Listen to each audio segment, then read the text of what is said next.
আমি মোহাম্মদ নুর হোসেন সুমন। আমার বাড়ি হলো সোনামণি উপজেলা জয় ইউনিয়ন থানার বাজার মাওতুলা গ্রাম। আমার বাবার নাম হলো ফজলুর রহমান। দীর্ঘদিন থেকে জাকির বাহিনীর লোকজন আমাকে 5 লক্ষ টাকা দেওয়ার জন্য বিভিন্নভাবে হুমকি ধমকি দিচ্ছে। না দিয়ে বলার কারণে ও আমাকে বিভিন্ন সময় হুমকি ধমকি দিচ্ছে। আজ সকালবেলা ও আমাকে ধাক্কা দেয় এবং গায়ে হাত দেয়, বলছে রাত্রে যদি টাকা না দেস আমি আমার বাহিনী নিয়ে আসি, তোকে মারি ফেলবো। পরে আমি সন্ধ্যার পরে আমি বাজারে ঘুরে থাকি। আমি বাজারে উঠা বলতে আমি বাজারেই থাকি।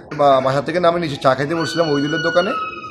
বসা অবস্থায় ওরা 10-12 জনের মধ্যে আমি 5-6 জন চিনি, বাকিগুলো মুখোশ পরা ছিল। 10-12 জন লোক আসি আমাকে অতর্কিতভাবে চাপাটি, চাইনিজ কুড়াইল এবং দেশি অস্ত্র নিয়ে আমাকে আঘাত করে। SS5 টাইপ নিয়ে আঘাত করে। আমার এই মাথার ডান পাশে 4টে সেলাই, বাম পাশে 2টে সেলাই, হাতে সেলাই, এখানে চাপাটির কোপ এবং এই হাতের আঙুলটা ভাঙে গেছে। পুরো বডিতে SS5 দিয়ে আছে। এখানে জয়েন্টটা আমাকে ওই যে চাইনিজ কুড়াইলের পিঠ দিয়ে বাড়ি করছে। আমি দীর্ঘদিন থেকে ঠিকাদারি করি। 2021 সাল থেকে আসি LGID-তে এবং শিক্ষাতে ফ্যাসিলিটিতে আসি। আমি মানে এই ঠিকাদারি লাইসেন্স করার পর থেকে এরা আমাকে বিভিন্নভাবে উত্তপ্ত করতেছে। কাজ পাওয়ার পর থেকে আমি টাকা দিনে কেন, আমি টাকা রুজি করতেছি দিনে কেন, আমাকে না দিলে মারি ফেলবে। আমার কাছে সাজা হচ্ছে আমি যদি ঠিকাদারি ব্যবসা করি এলাকায় থাকতে হয়, আমাকে 5 লাখ টাকা দিতে হবে আর প্রতি মাসে 20,000 করে দিতে হবে। এখন 5 লাখ টাকা কালীন দিতে হবে।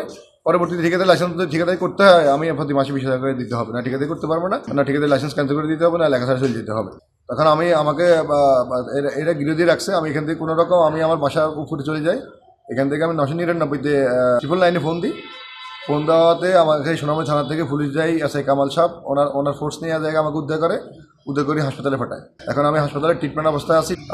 বদর হাসপাতাল থেকে আমাকে উন্নত চিকিৎসার জন্য নোয়াখালী সদরে ট্রান্সফার করছে।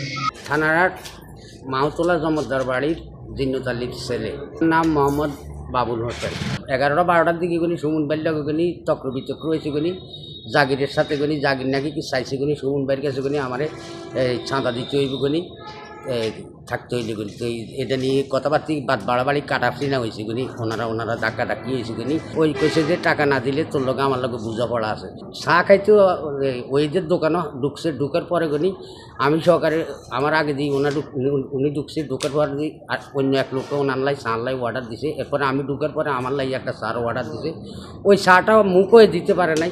অতর্কিতভাবে হাঁদাইয়ার গুনি 7-8টা লোক মনে করেন অতর্কিতভাবে মানে SS5 পুলুকের হাতে রামদা, চাইনিজ কুড়াইল এইভাবে গুনি লই অতর্কিতভাবে মানে ওনার উপরে হামলা। জাকির সরকারে হের বাহিনীগুলো মানে বাহিনী নিয়ে ঢুকি মনে করেন অতর্কিতভাবে হামলা করি।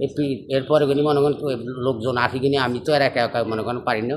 লোকজন আসি কিনি মনে করেন উদ্ধার করছি কিনি। থানাতে ফোন দিছে। ফোন দেওয়ার পরে গুনি পুলিশ যাই উদ্ধার করছি কিনি। উদ্ধার করে আনি বজরা হসপিটালে নিছে। বজরা যাওয়ার পরে স্লিপ দিছে, বলছে যে আপনি উন্নত চিকিৎসার জন্য মাঝদি যান এবং ঢাকা যান, যাইয়া আপনি উন্নত চিকিৎসা হইতে হইব। ওর কাছে কোনো টাকা পাইব না। আমি এই ধরনের কিছু জানি না। চাঁদা দিতে হইব, চাঁদা হিসেবে দাবি করছি।